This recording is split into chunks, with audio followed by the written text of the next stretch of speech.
Good morning. Another edition of the Hiring Confessional. I'm Michael Hayes from Momentum Hiring Solutions. Some of the, how I like to start off stuff with something light and fun, but today, I don't know if any of you noticed, but the University of Michigan came out this morning and said that what they're going to do now is they're not going to give grades for the first semester because they don't want to stress out those college students. And I'm listening to that, saying to myself, there's a guy laying in some no man's land in Ukraine getting his legs blown off at 18, and you're worried about somebody having a little stress attack at the University of Michigan. By the way, people, if you're sending your kids to schools like that, take the $100,000, go buy a boat or whatever it is, and enjoy yourself, because you're not doing anybody any favors. And if you're wondering why it's hard to hire people, if you're wondering why people switch jobs every 5 minutes, it starts with things like that. By the way, if you can't hire people, you can hire me to come in and look at your system, and I'll tell you what you're doing wrong. And if you like, I'll just take the whole thing over for a nice nominal fee. Again, it's Mike Hayes. Reach out to us at Momentum Hiring Solutions. Be happy to talk to you. Today, I have a really good guest who I've known from the radio when he did sports in town, and was really good when we actually did sports on the radio here in Phoenix. And I also knew him from the Cardinals games because misery loves company. His name is Mark Asher from Southwest Wealth Strategies. Mark, great to see you again. What's up, Coach? Yeah. How you doing? Hey, by the way, my first year of college, according to my parents, they didn't give out grades either. Yeah. Because I didn't show them. Well, they disappeared. Yeah. Yeah. And Sorry, Dad, they didn't do them this Well, year. you went to NAU too. That's right, the Harvard of the West. Which is the only accredited university in Arizona, as we know. Absolutely, 100%. So let's get right into it. Give us a little bit about how you got started in broadcasting, and then tell us the unusual story that happened to you to get you to switch gears. Okay, so let's go way back, college days, NAU, as I mentioned. I was just always, I was a sports guy, all the way back to high school. So when my senior year of high school, they asked me to do the third period announcements, right? Hey, today in the, whatever. Right. And a bunch of teachers kept coming up to me and advisors and whatnot saying, you have a really nice voice. Have you ever thought about broadcasting? And I was like, no, but okay. And so I get to NAU. I was like, all right, I'll try it. Like, I didn't have this goal to be some sports broadcaster, right? I didn't really know what I wanted to do. Actually, I wanted to be a sports agent, and then I realized you had to do law school. I was like, okay, broadcasting sounds let's good. skip that. Right, and so I started in it was called KRCK. It came in on Channel 2 on the TV in your dorm room, right? It wasn't actually a radio station. It was only outside of the building. Yeah, you could stand outside, maybe hear it, and then on your TV. So I did, it was like an alternative station. So I would do stuff there, and then I was in charge of all the DJs and just kind of building it. And I think my first, or probably my second year of college, I met a guy named, it was actually a guy that, who I had listened to a little bit, right? And I was really excited about getting in, and he brought me in, and he kind of showed me the way. His name was Jeff Kennedy, and he was doing a sports show on a local station, KVNA AM 600. And so he kind of brought me in. I was doing some DJ work on the FM side of things, which I didn't really love being a DJ, but whatever. It made a couple bucks, and it was fun. And so he kind of brought me in, would start bringing me, on the show, and kind of realized I knew a lot about sports. And then I realized, wow, I really do. Like, I have a memory, and I can talk about games from the past. Long story short, he gets fired, and then they offer me the job. So I'm like 20 years old. I'm hosting my own radio show on a local AM station, and I did that for a couple years. And then, your first taste of getting fired was there. And so I got fired. I don't really remember why, but the whole show went away. And so I graduated, and I was trying to do some TV work up there at Channel 2, which was like an NBC affiliate. And then I was just like, I don't want to live in Flagstaff. So I came down the hill, and I interviewed with, at the time, was sports, what was it, 1360? Or 1380, whatever it was. Anyway, KGME, right? And so I come down, and I interview with a guy named Tim Lyotta. You probably remember that name, right? Yeah. And so I sit there, and I'm interviewing with him, and And he's going through all my stuff, and he's seeing all the stuff I've done. I did play-by-play in Flagstaff. I did the high school football games, baseball, basketball, right, of like Coconino and Flag High, Sanawa, which was still around then. And so at the end of the interview, he says, all right, well, cool. Well, I don't think I'm going to hire you. And I was like, I thought this was going pretty well, right? And he goes, you're overqualified for the job that I have. And I sat there for a second. I said, well, I'll tell you what. Hire me, get my foot in the door, and I'll make the rest happen. And he goes, that's kind of cocky. And I go, you just told me I'm overqualified for the job. So, Mike, my first job was midnight to 8 a.m., running the board, not on air, pressing a commercial once, and like a set of commercials at the top of the hour, and the legal ID. That's it. I'm in this building all by myself, midnight to 8. This is not good for those aspiring journalists out there. I would bring a pillow and an alarm clock, because literally my only job was at the top of the hour. So I'm like, I don't want to be up all night. So I would take little cat naps. Alarm would go off at 12:55, wake up, hit the button, lay back down, 1:55. It was terrible. That's anyway, sort of like George is sleeping under his desk. absolutely. It was Yeah. not, if they ever walked in, they probably would have fired me on the spot. So I'm doing this job, and I realized this is not what I want to do, right? And I'm waiting tables at the Arizona Center. I'm like, this is terrible. And so Tim Lyotta, I would go in and I would record Sports Center updates, right? Where, the little minute and a half, 2 minute, last night, the D-backs, And so I would take a cassette tape, and I would give it to Tim. And I'm not joking. I literally did that for 30 days straight. I would walk into his office, hey, will you take a listen and tell me what you think? Hey, would you take a listen and tell me what you think? He never told me what he thought, right? So about the 30th day, I'd walk in, hand him the tape, and he goes, get out of here. And I was like, dude, what? And he goes, you start updates Monday. And I'm like, oh. So I was doing updates during the Jim Rome show, and that was when Jim Rome was Really, Jim. right? That was when he was like big time. And so I'm doing that, I'm having fun. But I'll tell you a real quick story about how it kind of blew up for me, right? This was probably maybe 6 months to a year in. And I'm doing the show, doing updates during Jim Rome, and one day he has Jeremy Roenick from the Coyotes on the show.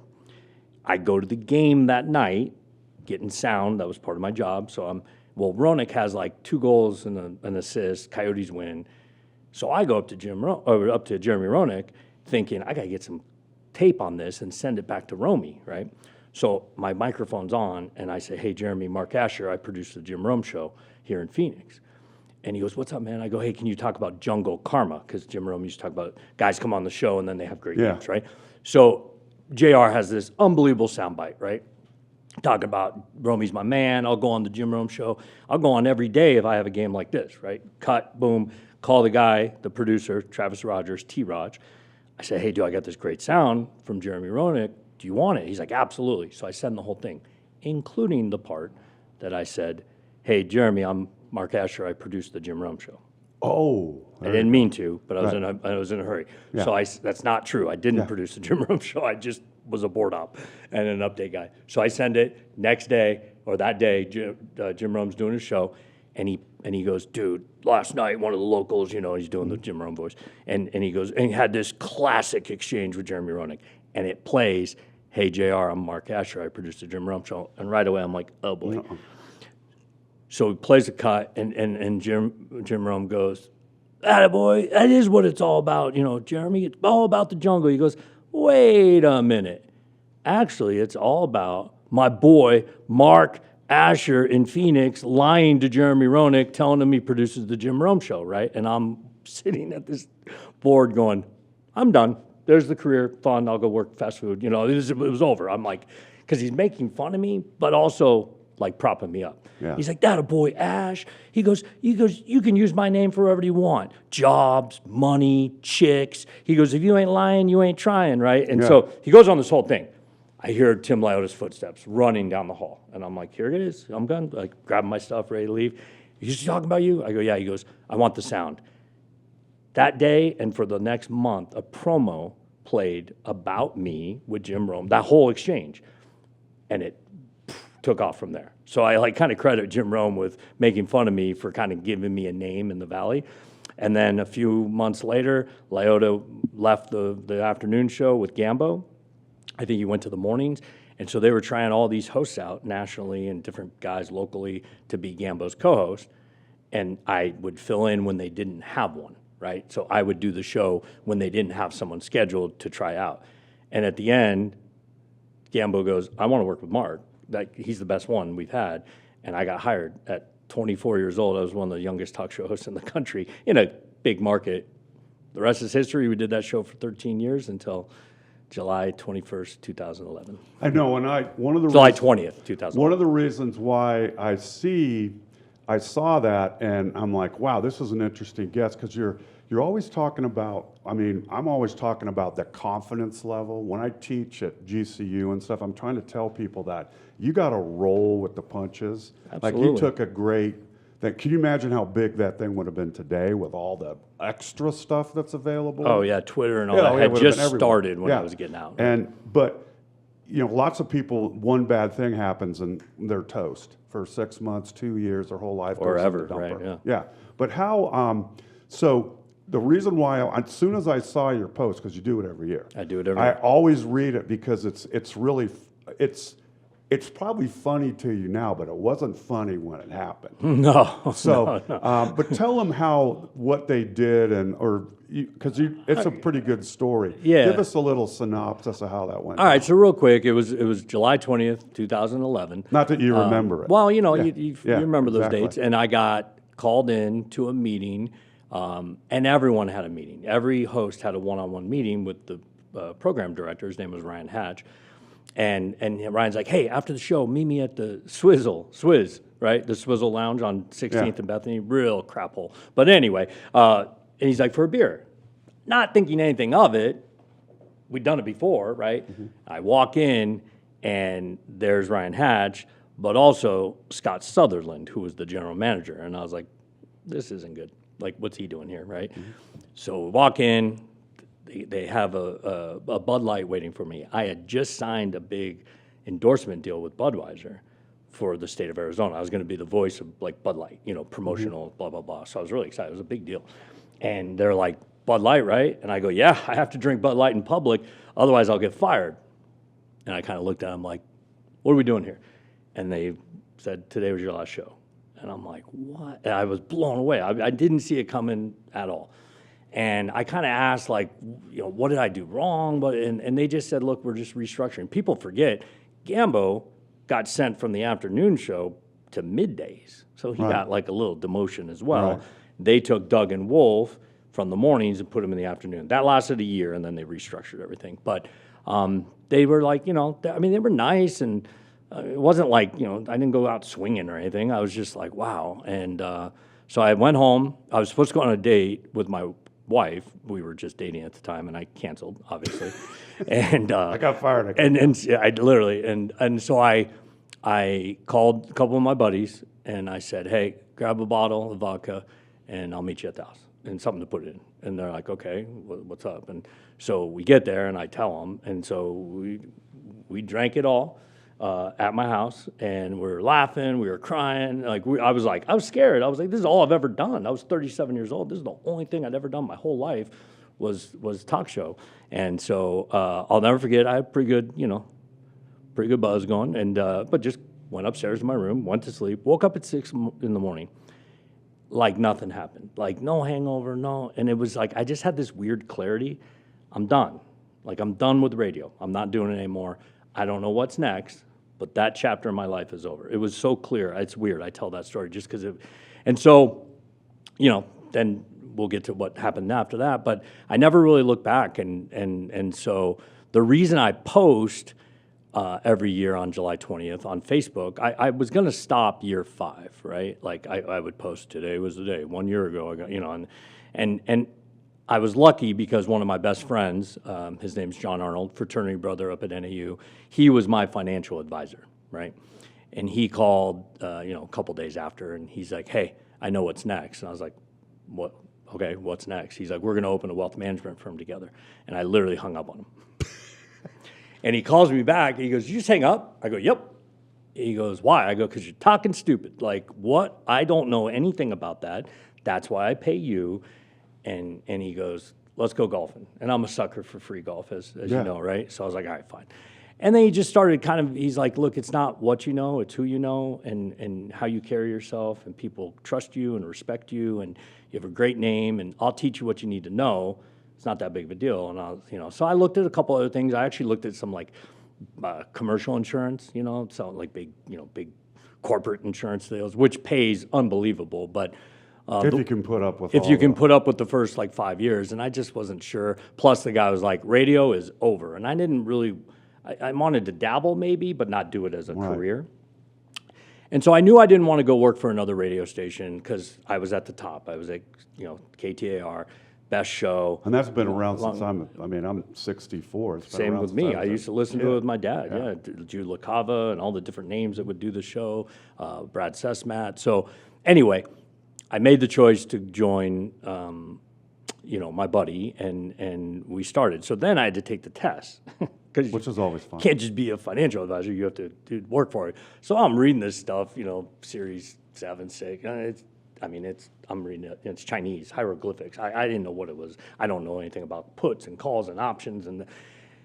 Anyway, so I had to take 3 tests in like 4 months, right? So I'm just living at a library, studying, trying to figure it out. I passed all the tests, and then we started. And I told my buddy, I said, I'll give you 2 years. And if I am not good at this, I will go back to radio with my tail between my legs, right? And so in my first year, and this isn't to like toot my own horn, but I finished top 10 in the country for Equitable Advisors, which was our broker dealer, of new like first year guys. That's pretty good, right? Was there a pull like between? Was there calls about, hey, come work for us or anything right after that, or is there a no touch period for? No, I think it's a right to work state, but I didn't have a non-compete. I did get a call to do a show with Mike Jarecki. Oh, yeah. A good buddy of mine. Oh, I like that guy. Yeah. And honestly, when I threw out my number, they didn't call back. And I'm not talking my phone number, right? Yeah. My number. And they never called back. And so that was the thing. Like, I was making really good money. And that's why I got let go, was they were trimming the budget a little bit. And so I was just like, I don't want to go work for a second-rate station. I'd already been there at Clear Channel. I left for greener pastures and KTR, right? Mm-hmm. And so I was like, I'm not going back. And then, I'm going to take more than half of a pay cut. I'm like, and then again, you're just going to get fired again. And I was like, do I really want to try to, go do 10 more years of radio, and then I'm 47 and trying to start over and get a whole new career? I didn't want to do it. I felt like 37, perfect opportunity. At the time, I only had my one son. He was only a couple of years old, if that. He's 3 or 4 years old. So I was able to kind of like reinvent myself. And so I did. And then we've just grown it ever since. And now we've got, there's 5 of us, actually 6 now. We just brought on a new partner. We have, we've had offices in San Diego, Las Vegas, Bozeman, Montana, huge here in Scottsdale. Almost $1 billion firm. Like, it's pretty good for a bunch of knuckleheads from NAU, because we're all 5 partners all went to NAU. Well, see, that's why you should be doing again, all your the Harvard stuff. of the West. Yeah. So what do you think? What did you get from? Because there's a lot of people out there that are they're having a hard time finding a job now. Now you got this collision of AI. Right. That might be taking some jobs, but a lot of times, my opinion is that it gets oversold. That everybody's, we're going to get rid of everybody, and then all of a sudden you can't answer your phone, and everybody drops you because they don't want to talk to a robot. Right. So, what do you think? What is that? What drove you to get past that firing as fast as you did? Because it looks like you got up pretty quick. I did. Well, I'm not trying to sound cheesy, but I feel like things happen for a reason, right? So it is what you do with it, right? No one handed me anything. Now, my friend called me with an idea, but it wasn't handed. There was no salary, by the way. Right. So it was eat what you kill, that first year. So I'm out in my first year selling life insurance, annuities, like anything to get paid so I could live. I had a certain lifestyle. I was making really good money in radio. And so it was tough. You had to have, it was like, let's go, or else you're going to be in trouble. You're going to lose houses. You're going to, not have a girlfriend. You're not going to have, be able to provide for your kid. And so it was just, I guess my mentality was just like, okay, it's go time. And so we did it. And I'm not gonna lie, the first few years, I mean, I made good money my first year, but not anything close to what I was making in radio. So there was sacrifice, and then it's a slow build because how we do things is more fee based, right? And so yeah, could I go sell a $500,000 annuity and get paid up front a big amount? Sure, but that's not how we like to do it. We like to just work with our clients, charge them a nominal fee, and then as their account grows, so does our fee, right? We don't raise it, but it just But you also got to have, the enough investments to make. So right. So that takes. That's my point. That's where the work comes. That takes a minute, right? I mean, if you have $5 million under AUM, it's really not that much money. Right. You're getting maybe 1% to the grid. Everyone can do the math. It's not that much, right? So but now when you get those numbers get into 6 and 7 figures, it's a little easier to live, right? And so yeah, it was a grind. It was a grind, but that's what I tell people in my post every year was, hey, when you think it's darkest, it's not. This sounds cheesy, but there's a light at the end of the tunnel. You got to find it, and then you got to work for it. No one's going to hand you anything. But when you think you're at the bottom, you might be, but that doesn't mean it's over. And so that's kind of the premise. I was doing it, like I said, for 5 years, and I posted once. I think this will be the last time I mention getting let go in radio. And I got all these direct messages on Facebook, do not stop. And one guy told me he literally was thinking about taking his own life. And Wow. It hit me hard. And he goes, and I read your post, and I said, nope. And he told me he was doing great, and this and that and the other. And I mean, that hit, right? I was like, ooh, like this is just a post to be like, screw you, KTAR, look at me, I'm doing great. I mean, it wasn't, but kind of.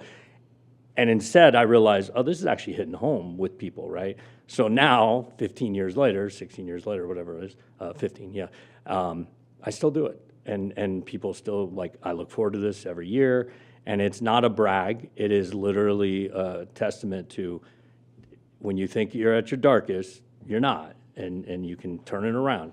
How long did it take you to post that after the stuff went through?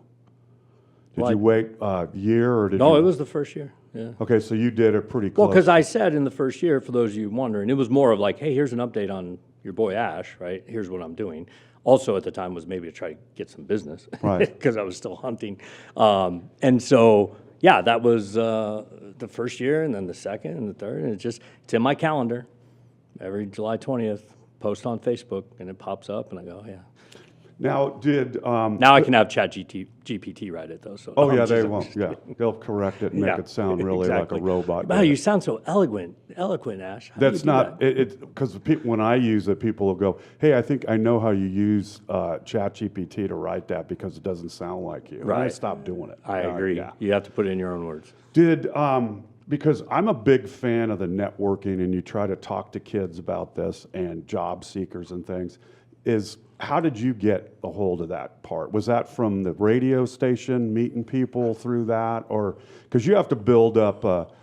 You actually had a big support system when this shit happened to you, Right. Which is a lot different than other people. Sure. And I was, there was some timely things that happened that helped me eat. I mean, like there's a couple big things that Right. were already teed up. And so that helped. But then, yeah, and I did some groups and stuff like that.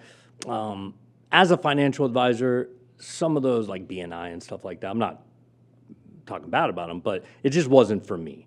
I felt like I was giving all the referrals because I know everyone in town, right? But they weren't being reciprocated. So I was like, this is a waste of my time. I'm just making everyone around me fat and happy, and no one's doing anything in reverse.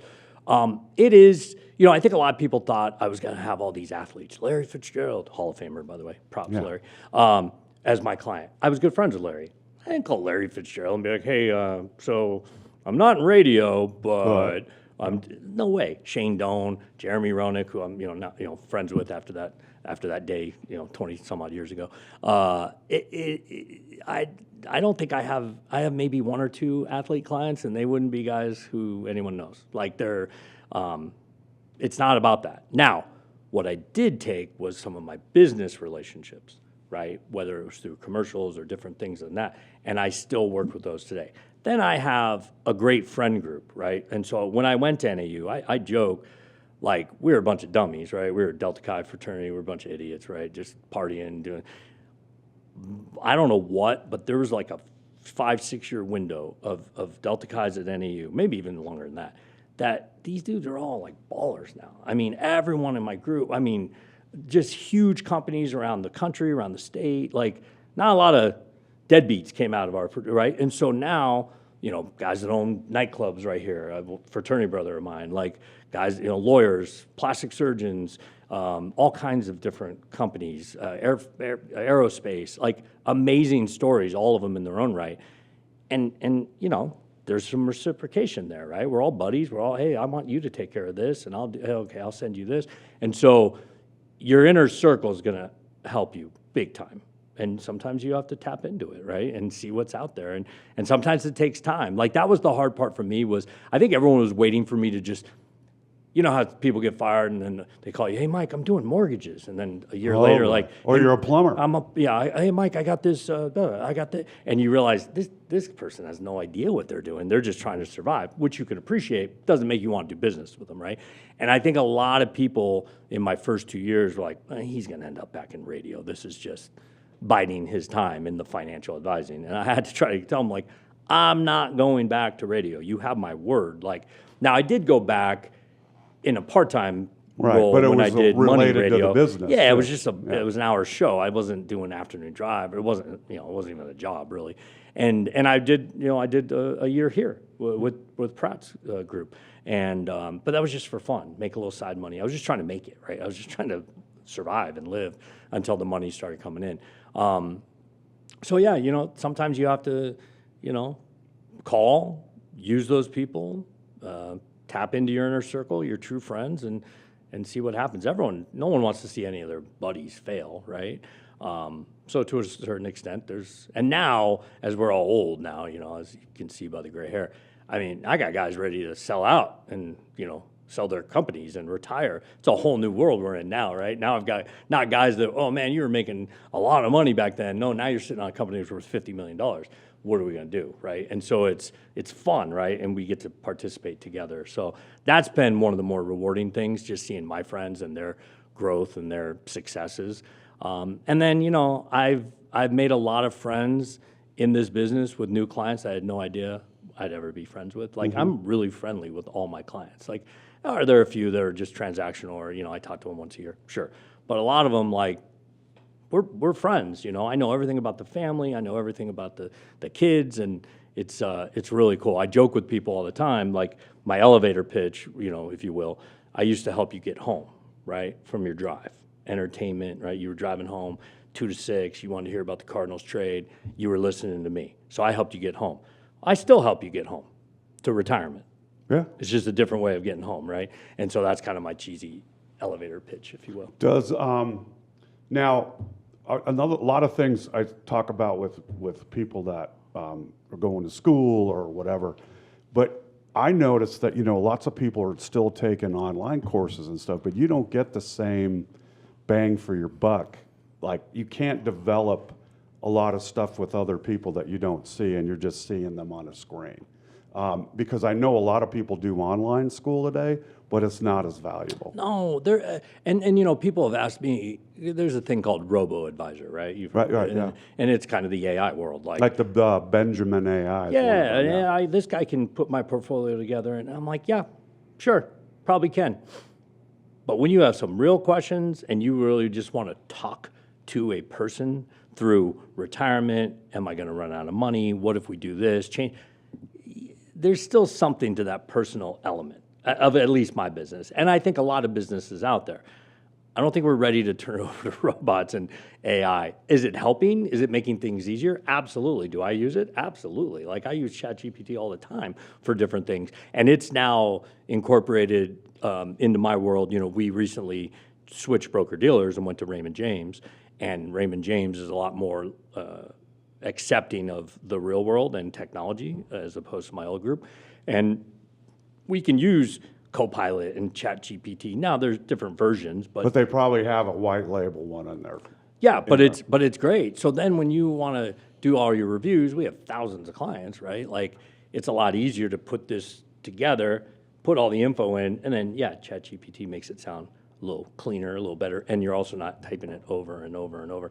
Is it saving me time? Sure. Is the robot replacing me? No, it's helping me, right? So I agree, the personal interactions, one-on-one, you really get to know a person, right? And that's where trust is built, in my opinion, right? And the want or the desire to do business, whatever that business is built on a golf round, a beer, a Cardinal game, whatever. What's the hiring like right now for the investment business? I mean, I used to be in that, but what does Yeah. that look like as for like a career, or what are the pluses and minuses that you see? Great question. Timely, too, there, Mike. 'Cause as I told you, unfortunately, I just had my assistant of 7 years, had to step away. So I'm in the middle of this. Do you know anyone that can help? I'm just kidding. We can always put it out. So I'll tell you in a couple months. No, we don't hire a ton. We have a small staff, 3 or 4 people. Guys have their own individual assistants, right? In our business, I think what I've seen, the competitive nature is kicking up a notch. If you've got some skill and you're good at what you do, you are now in demand. Because unfortunately, a lot of times, and I'm going through this right now, I don't want to hire someone to be my assistant that I have to take a year and a half to train. Yeah. I need someone that knows the difference between a Roth IRA and a regular IRA. I know, you know what I mean? A journal and a transfer. I need you to already know the jargon, if you will. And so that's the hard part for us, because a lot of them, they're not out there, right? They might be, if they're really good, they're being compensated well at wherever they're at, Wells Fargo, Merrill Lynch, whatever, these assistants or some of the private wealth companies out there. I think the knowledge, what a lot of assistants now are trying to do is actually get licensed so you can participate a little bit, right? Right. And that's a way where the advisor will be like, cool, like this is part of your bonus structure, here we go. And now, it's tough. I somehow when we went to Raymond James, we kind of had to change the structure of our company to where we're now like our own company, where our old broker dealer used to handle health benefits, 401k. It was all built in. Well, now we're just our own entity, right? We're Over their umbrella. right over there. Yeah, that's we get paid through them. We have some compliance, but other than that, everything else is on us. So somehow I got put in charge of HR. So that's always fun. Yeah, it's fun. And but yeah, you start thinking about all these different things that go into being a real company. Not that we weren't a real company before, but now we match the 401k. We match the health benefits.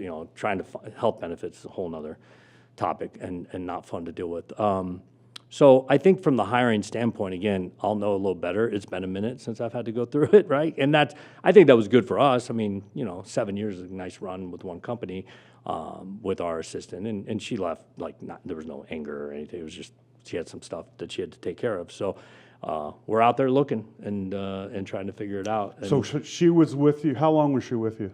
about 7 years. Which is now That seems like turns an into eternity, 2 right? years. Right. Yeah, 7 years is like 10 years, 12 Right, yeah, years. exactly. So now you run into people all the time, because I talk to hundreds of job seekers every week, and I'm amazed at the same thing. They're like, it's always something that's either about, I'm not getting enough growth, but I just started 6 months ago. Mm-hmm. I don't feel respected because I'm not getting paid as much as the guy So-and-so, across the hall right, that has 5 extra certs than me. Right. Or it's, these hours are just too much. Right. And you're fighting a battle to where you're trying to get, it's the same thing with the school. You're giving participation trophies out when you're a freshman. And how are you going to be, a hard guy or a hard gal when the stuff gets tough? I mean, like if you get fired, nobody's going to come over and put their arm around Give you a hug. and give you, oh, here's a trophy. Oh, and there's a bottle of vodka because Right. you're going to need it later. Yeah, you're gonna want this. So I'm like, it's just so screwed up that I can't figure out. As many times as people ask me, they want me to tell them how you fix it, and I'm like, if I know how to fix it, I would be doing it. My thing is I got to wade through all this crap on a daily basis. I had this. We before I hired my last assistant that was there 7 years, we had actually hired someone else, and she worked for us for 12 days and quit. Like she's like, oh, this isn't what I thought it was. I'm like, we were pretty clear what this was, right? And so I did that, and then we had to go back, and that's where I found my assistant the second time, which was great. And it's tough too because would I love to hire a young, hungry person? Go-getter? Yeah. Sure, I would. However, I don't want to be a stepping stone job either, right? We're a family, right? I've known my business partners for years, some of them 30 years, right? I went to college with two of my guys. They were both in my fraternity, right? So we're a family. And so I don't want like a turnstile. Then you could flip it and say, well, let's go hire someone, tail end of their career. Well, okay, then they might retire on you, right? So you got to try to find that sweet spot. And we're open to all, but yeah, it's I respect what you have to do. Do you think what do you think the future is for that business? I mean, is that something that somebody in college that's interested in that or has some acumen in it? I don't think it's as much about the investments as it is about the people skills. 100%. Because you can learn the investment stuff. The people skills, sometimes you can't learn at all. I don't even do the investments in my role. So we all have different roles, our partners, and my partner, Ben Miles, is kind of I call him my beautiful mind. The brainiac? Yeah, oh yeah, for sure. Yeah. I tell him he's the smartest person in the room, any room I walk into with him, right?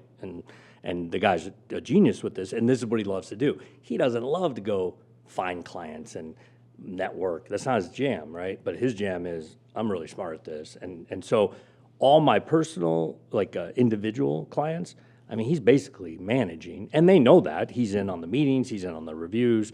A few years ago, about 5 or 6 years ago, took on the role. We were actually trying to hire someone to do this, and we couldn't really find the right person.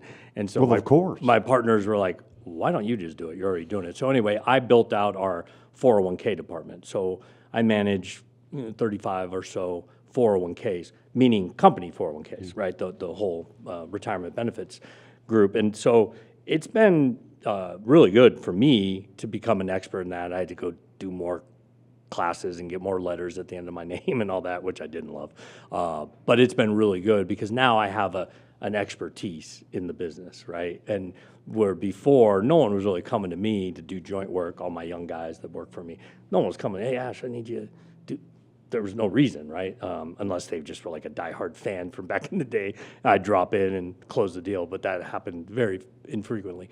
And so the 401k role and becoming an expert in that has been really, really nice. And so we all kind of have our own thing as we, build out this company. Everyone's got their own roles and what they're good at. And at the end of the day, they're all an individual book of business, right?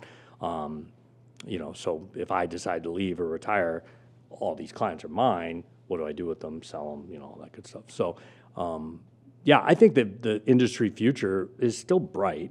I think what we're seeing, there's a momentum shift going on, and this was one of the reasons why we left our last broker-dealer and went to a Raymond James. There's a movement to, Raymond James, other big, broker-dealers, LPL, big, heavy into recruiting right now. They're bringing in all these different groups from these other broker-dealers that aren't really giving you what you need, right? Or just go to a straight RIA, right? Registered Investment Advisor, where you have your own compliance, you take 100% of the fees, right? And then it's just a different way to do business. And that could be something we look at down the road as well. But the movement is these kind of like individual, I don't want to call them producer groups, but individual companies. You hear some of them on the radio, right? This is what it's all about, these little groups that are building out. I think a lot of times the day of walking into your Chase and sitting down with the financial advisor over there might be easy for some, but a lot of my age group and even younger, the emerging affluent, they're not doing that. Older people love just one stop, right? One stop. I go here, I got my checking, that's my, he's got my IRA and boom, and it's done. I think the younger group doing things a little differently. So I still think there's huge potential, but there's definitely been a downsizing in the amount of advisors around the country. Kind of like probably like the realtor business. But sure. The realtor business is easier to get into, but like when people go, well, I'm not doing anything now, I'm going to get my real estate license. And I'm like, dude, you have no clue on what you're doing. And even that's a market. I mean, in both markets, realtor and brokerage, you're having, there's a pressure on fees because I think you're going to get bigger practices because the smaller ones are going to have a hard time making it. I have very good friends in that business. George Lawton's one of the best realtors in town. He's built up an unbelievable team, the Lawton Group, right? Jason Mitchell, who's he's one of the biggest realtors in the country, local guy, good buddy of mine. He just sold I don't know what the amount was, but I'm pretty sure it was good. And so, but that's the thing. They're building up these groups. The one-off realtor who's with Century 21 or whatever, the yellow sign. The red coat. Or even like Coldwell Banker. Yeah. I mean, some of those can be successful, those one-off people. But if you're not producing or part of a bigger group, my home group, they're clients of mine. They just sold not too long ago, right? And so that's kind of the way of the world in that game. And so you're right. If you're not in this team and group and doing things, the one-off person, you can't be a one-off financial advisor. It's very, very difficult. You got to have a team around you, in my opinion, or be with a wirehouse or something like that. So I was thinking that stuff was especially shrinking. And by the way, you can't do this cold call stuff as much as you did. I remember we did a deal in Sedona, and my partner and I called every frickin' property in Sedona through their little phone book. And nobody does that anymore. No. But by the way, nobody would answer. Well, you remember back in the day, what was that movie, Boiler Room or whatever? Oh, where yeah, They were exactly. just, you sit in this room, don't come out until you make 200 phone calls. Knock on wood, I never made one cold call in my life. Now, have I gotten an introduction here or there? Yes. But I never lived that world of financial advising. Now, there are people that have done that and still do it to this day. They got to, it's not really cold calling, but it's finding the network or getting, generating leads. You can buy leads now in our business, which I'm not a big fan of, but you could pay X amount and you get so many calls and then. Oh, I know. That's kind of like the ones from Glengarry Glen Ross, the good leads. Yeah, good leads. Yeah. Yeah. Now let's. Coffee's for closers, by the way. Yeah, it is. Yeah. We were talking, and the second place is steak knives. That's my favorite. No, let's back up to something we were talking about before we started. Is your son? Yes. So I always like to, when I get to talk to younger people, I always really take advantage of it. And you mentioned it when you were here, but it was like 2 summers ago, we were up in Muntz Park, and your son was there. And I've met him like once when he was younger.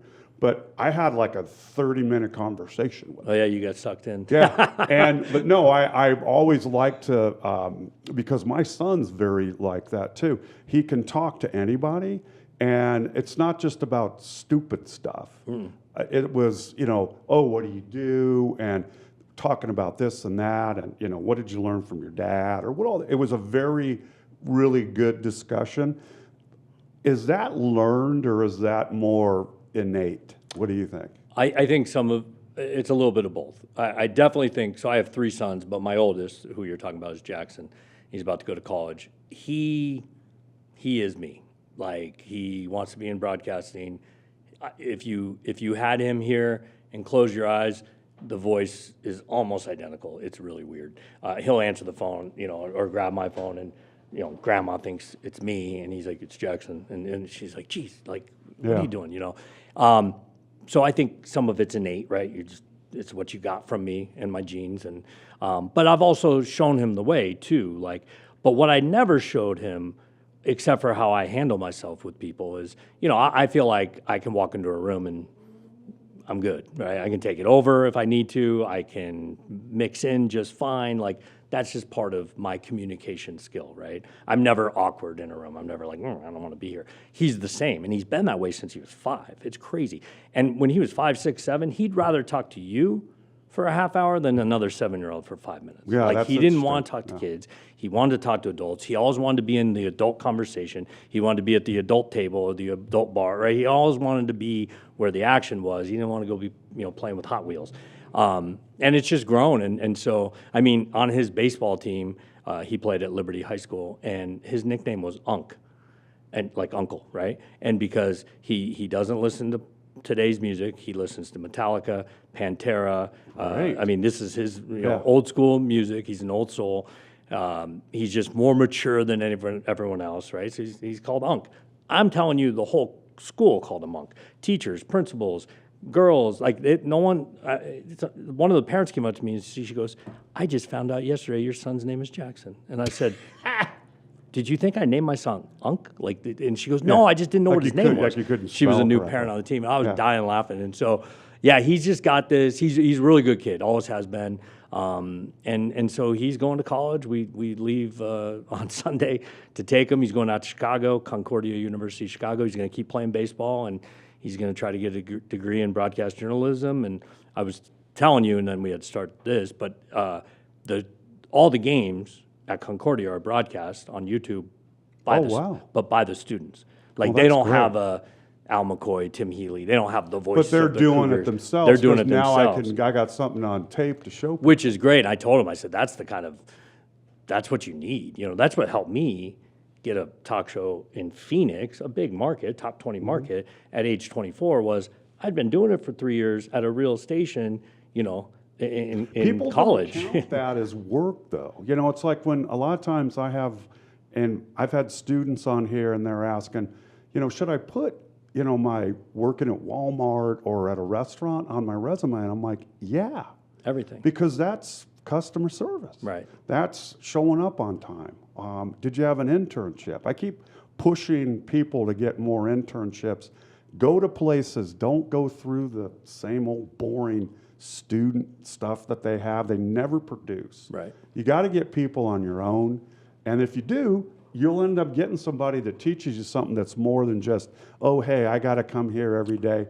Or you make a connection with Exactly. someone and they're like, when you're done, you're my guy or you're my girl. I'm hiring you.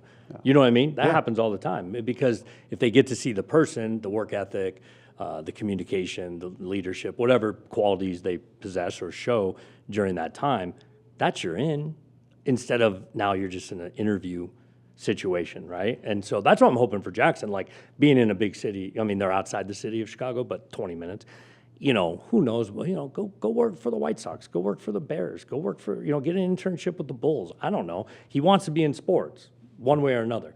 So you're in a major city. If they offer, go do it because. Well, plus you're not here, that forces you to do a lot of different things that you're not used to. You don't know as many people. Right. You kind of got to, oh, by the way, now I got to manage my own time. Nobody's going to go, hey, get out of bed, go to school. He's good like that. But yeah, I'm worried about him cleaning his room. His roommate might kill him in the first 2 weeks of school. No, I'm just kidding. What do you think,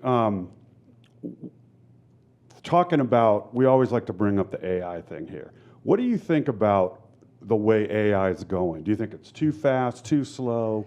I mean, just from a business guy. I mean, from looking at it from the outside? I know we use it and stuff, but what do you think actually is So I'm going to answer that question two ways. Let's go from a business standpoint. Mm-hmm. I think it's going at an okay pace, to be quite honest. I think it's helping people. People are using it the right way. Trial and error, right? I'm one of those. I'm incorporating into my business a little bit more now, where before I just like, hey, ChatGPT, who won the 1974 Super Bowl, right? Or you know what I mean? Like, because I just which wanted you could do now. Oh, absolutely. Which is just a quicker answer than Googling it, but same thing. So I think from a business standpoint, it's going okay, like at a decent pace. I think from a entertainment, social media, what we see out there, it's going way too fast. And because now we're getting to the point where I don't even, like, I love to sit at night and scroll and just zone out for a half hour and see what's happening. I don't know what's real and what's fake anymore. And I feel like it's going to come to a point where someone gets caught doing something and we'll never know if it was AI or real. And then you're going to have people like having to defend themselves, celebrities, athletes, politicians, whatever. That never happened. Well, it says right here that happened. You know what I mean? And I don't want to get to the point where I don't know what I'm looking at anymore. Does that make sense? Like I can still see, you can tell when something's AI, right? Right. You know, crocodile jumps out of the water and eats a bird in the midair, and that's AI, right? Or you can tell even some of the, AI people, you can just tell it's AI. But it's only going to get better. And that's what scares me is like we were in Austin, Texas, and for a really good friend of ours, 50th birthday. So the boys were out one day. We were like, at some bar hanging out, and the girls went shopping. So we were separate, right? And so we we took a picture of us, and we AI'd Matthew McConaughey in the picture because he's a big Austin guy. And I'm telling you, Mike, it looked as real as you could possibly. It looked creepy how real it looked, right? And then we sent it to the girls. Too bad you guys missed out on this one. And they're losing their mind. Oh my God, And then finally one of them was like, that's AI. I'm like, is it? It was so creepy how realistic it looked. Like, it looked like he was sitting there having beers with us. And we're only scratching the surface, in my opinion. So I think that part is going a little fast. I think the business side it's probably going at the right speed. What would be your advice to somebody now that was in the position where they got marched to a restaurant today and told them, Is the Swizz a restaurant? You need to get or a fine dining establishment, as I like to use. What would be your advice to that someone to reset, to be able to pull? Because a lot of times that's some of the worst things that ever happened to you. I think the biggest thing is my advice is, one, don't get too down, right? Don't woe is me. I woe is me for one night. Literally, woe is me. What did I do wrong? And then, like I said, I woke up, had this vision, clarity, and I was like, okay, whatever, we're good. So don't get too down. I'm not saying you have to get over it in a day, but and take your time. Like, I know maybe you need to pay bills or whatever. I get that. You can do something to make that happen if you're trying to figure out a career, right? And use what you have. If you have to dip into something, this for cash, whatever, get yourself through it, because again, the brighter side is there. You just got to sometimes find it, right? So I think take your time, take it all in, have a moment of, have your pity party if you need it, but make it a short party, and then get grinding. It's go time, right? You got to go figure it out. And whatever that is, call on people, call on friends. Don't be shy. People want to help people, right? If you're a good person. If you're a piece of garbage, I don't know what to tell you. But if you're a good person, you've treated people the right way, and you just got an unfortunate set of circumstances thrown your way, you're going to be fine. You just got to know that you're going to be fine. I'd still Shawshank crawl through a mile of crap to get to the other side. It's very similar when you get upended from what you thought was your forever job or your forever career or stuff like that. Well, this has been great, Mark. I know. Are we out of time? Yeah, we're almost an hour. We haven't even talked about anything. Yeah, but I mean, it's been great having you. I appreciate you taking the time. Always a pleasure, dude. When you called me, I was like, sweet. But the funny thing is, I thought we were just doing a podcast, so I had to rent this suit for the day. I know. So me too. I got my shorts on. Take it back. No, you don't. You have a tuxedo on under there. So I would always like to say, Mark would probably agree with this, if you have a friend that's having a tough day like that, why don't you reach out to them, go visit them, or call somebody you haven't talked to in a while. You'd be surprised at how big of a difference that makes. And this is Mike Hayes with the Hiring Confessional.